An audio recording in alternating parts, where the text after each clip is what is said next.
mapagpalang araw po sa ating lahat. Ako po si Sarin Espalomat na lahat yung anipunan para sa daily devotion na pinamagatang priesthood of all believers. And the scripture po natin ngayon is 1 Peter chapter 2 verses 9. And sinasabi po na, "But you are chosen people, a royal priesthood, a holy nation, God's special possession, that you may declare the praise of Him who called you out of the darkness into His wonderful light." So yung teaching po natin ngayon is all Christians are priests of God. No? Sinasabi dito na tayo mananampalataya, hindi tayo nahati sa mga Levita. Kasi may 12 tribes of Israel.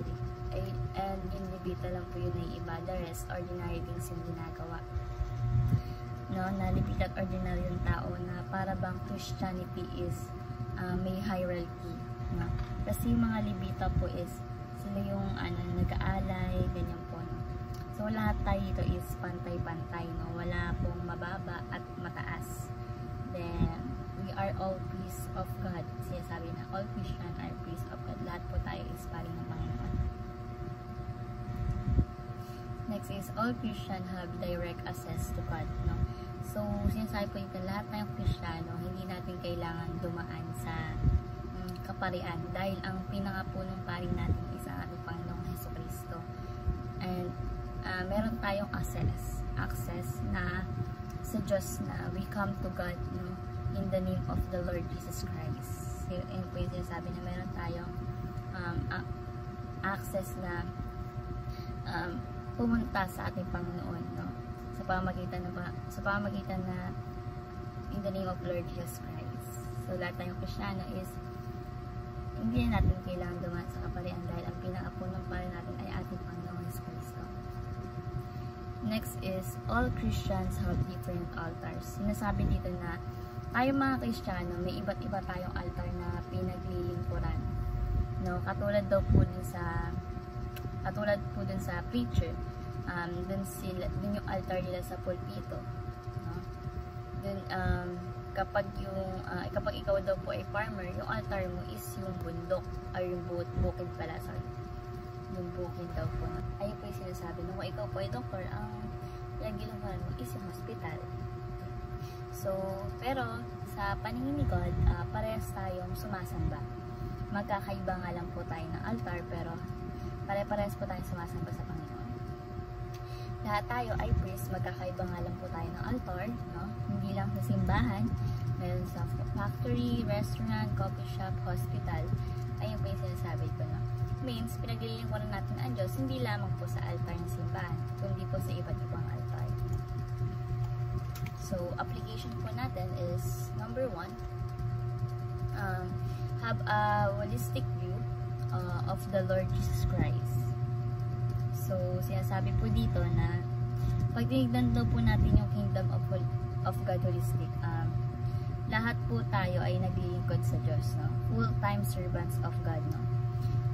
May sinasabi dito na yung iba nasa clergy kung saan nandun yung mga sumasayaw, nagbabaptize, nasa simbahan po ang clergy. Yung iba naman po nasa laity. Ang pwedeng iba't iba pong gawain, no?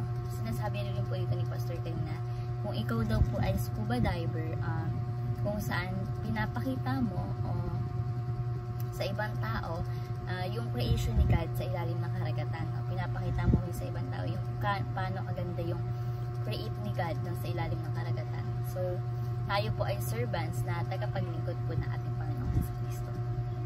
Next is, have a holistic view of the work of the Lord. No? Pag sinabi daw pong holistic view, means buo. Hindi natin kailangan hati-hatiin, i-divide, ganun po. Kundi lahat ng work o gawain, buo, ginagawa natin to na may pananampalataya sa Diyos at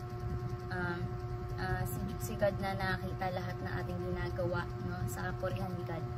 Pinagbubuti natin ito at pagsamba sa Kanya, sa ating Panginoon. So, kahit na magkasakat sa patero lang tayo, wag natin yung ilalang kasi sa mata ng Diyos, tayo po ay obispo. Means, para ka na rin hati na naglilingkod sa ating Panginoon. And lastly is, have a holistic view of worship service. No?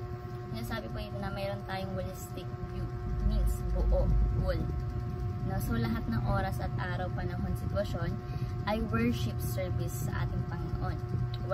Hindi lamang po Sunday, hindi lang po isang araw, kundi every time. Magkakaiba nga lang po tayo ng altar, pero lahat tayo sumasamba at nagpuputi sa ating Panginoon. No? Pero lahat ay worship service sa Panginoon. Have a holistic view of worship service. So, ayun naman po ang natutunan sa daily devotion po na ito. No? And sana po ma-apply po natin yung application at katuruan sa ating buhay at may-share po natin sa iba. So, ayun naman po ang natutunan at thank you po sa pakikinig at God bless po sa ating lahat.